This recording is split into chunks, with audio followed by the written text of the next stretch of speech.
Voilà la famille, c'est Chronique de l'Atlas, j'espère que vous allez bien. Aujourd'hui je voulais revenir sur l'invitation de Mohamed Eni au tirage au sort de la CAN 2021. Et pour moi sincèrement, je trouve que cette invitation elle est vraiment pas normale. Et pour le coup je vais vous dire pourquoi étape par étape. Et personnellement quand j'ai vu au début qu'il était invité, ça m'a pas dérangé plus que ça. Et j'ai même dit au début sur Twitter que son invitation ne me dérangeait pas forcément avant de me corriger par après. Et pour le coup je vais être honnête avec vous. Au début moi quand j'ai vu ça, je me suis dit bon, c'est vrai que c'est surprenant quand même. On va pas se mentir, c'est vrai que même si Mohamed Eni il est d'origine algérienne, c'est pas forcément qu'il est connu pour faire des vidéos sur le football algérien ou le football africain. Après je regarde pas toutes ses vidéos donc je peux pas vraiment juger. Même si c'est vrai qu'au début je me suis dit c'est pas forcément quelqu'un qui a un lien avec le football africain. Mais après voilà, je me suis dit il est quand même d'origine algérienne, il a sûrement fait quelques vidéos sur l'Algérie. Donc sincèrement je me suis dit pourquoi pas en vérité. Surtout qu'en soi Mohamed Eni ça reste un grand nom d'internet. Après c'est vrai qu'en soi elle est très critiquée et les gens le prennent vraiment pour un abruti. Mais s'il y a une chose qu'on peut pas lui enlever, c'est que c'est devenu une grande personnalité. Aujourd'hui en France toutes les personnes qui s'intéressent au football le connaissent. Après c'est vrai que ça reste sur des méthodes un petit peu discutables. On va dire qu'il y a des manières plus intelligentes de se faire connaître que de casser ses télévisions à chaque fois que son équipe elle perd. Mais il faut dire aussi d'un autre côté que ça montre qu'il est pas si bête que ça. Il a bien compris aujourd'hui ce qui marchait pour percer et ça c'est tout à son honneur. C'est pour ça qu'encore une fois moi personnellement, au début quand j'ai vu qu'il a été invité par la CAF, ça m'a pas du tout posé problème. On parle quand même d'un gars qui a des millions d'abonnés, il est ami avec des grands joueurs comme Benzema et on a bien vu récemment que justement même en Espagne,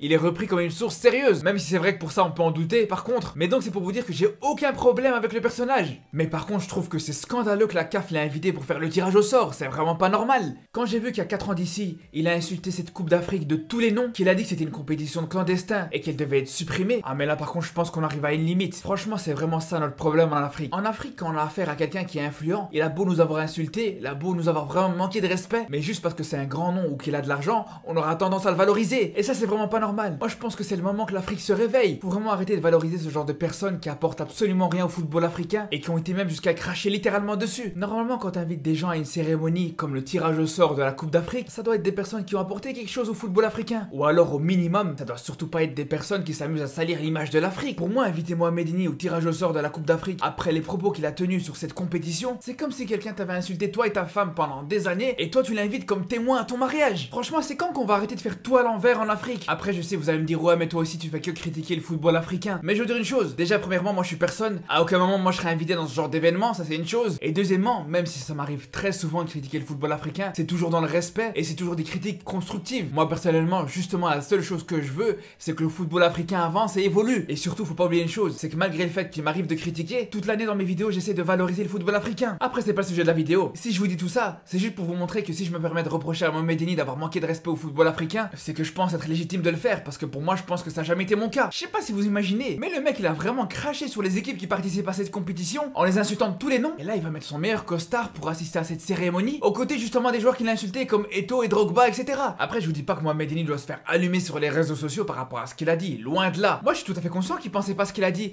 et que s'il a dit ça, c'était juste pour amuser un petit peu la galerie. Mais après, attention, parce que ok, je dis qu'il faut pas le tailler, mais de l'autre côté, il faut pas non plus le récompenser. Et c'est ça qui est dommage avec cette histoire. Parce qu'à la base, l'intention qu'avait la CAF d'inviter une personnalité publique qui a pas forcément été joueur professionnel, qui a pas forcément travaillé dans le football, mais qui s'est juste fait connaître comme ça sur internet, mais sincèrement, c'est une super initiative. Et c'est pour ça que je trouve que c'est vraiment dommage de récompenser comme ça une personne qui a pas forcément été respectueuse envers le football africain, alors qu'il y a plein de personnalités d'origine africaine sur internet qui auraient mérité beaucoup plus. Et il faut pas aller bien loin. Si vous voulez absolument un youtubeur d'origine algérienne qui fait plus ou moins 1 million d'abonnés, mais ils avaient qu'à prendre Riles par exemple. Tous ceux qui connaissent Riles, ils savent très bien que c'est quelqu'un qui véhicule des très bonnes valeurs et il n'hésite pas à mettre en valeur son continent d'origine. Mais après, je vais être sincère avec vous. Comme j'avais dit sur Twitter, moi personnellement, ce qui m'avait choqué surtout, c'est pas juste le fait qu'ils aient invité Mohamed Eni, mais c'est surtout le fait que dans les légendes africaines qu'ils ont invitées, il y a absolument aucun joueur d'origine maghrébine. Et ça, personnellement, je trouve que c'est vraiment pas normal. Comment c'est possible? Ils ont pris que des joueurs d'Afrique de l'Ouest. Alors je veux bien que la prochaine Coupe d'Afrique se passe là-bas, mais je m'attendais quand même à avoir plus de diversité dans les joueurs invités. Et personnellement, je trouve que c'est vraiment pas normal que les champions en titre sont maghrébins et qu'il n'y a pas un seul joueur d'Afrique du Nord à cette cérémonie. Enfin bref, de toute façon, j'aurai l'occasion de reparler de ce tirage au sort. Comme vous savez, il aura lieu le 17 août et ça va être l'occasion d'analyser les différents groupes qui vont être tirés au sort pour la prochaine Coupe d'Afrique. Et bien sûr, si à ce moment-là, faudra remettre une couche sur la CAF ou sur Mohamed Eni, personnellement, je vais pas m'en priver. Sur ce, je vous dis à très bientôt pour une nouvelle vidéo sur le football africain et d'ici là, prenez soin de vous.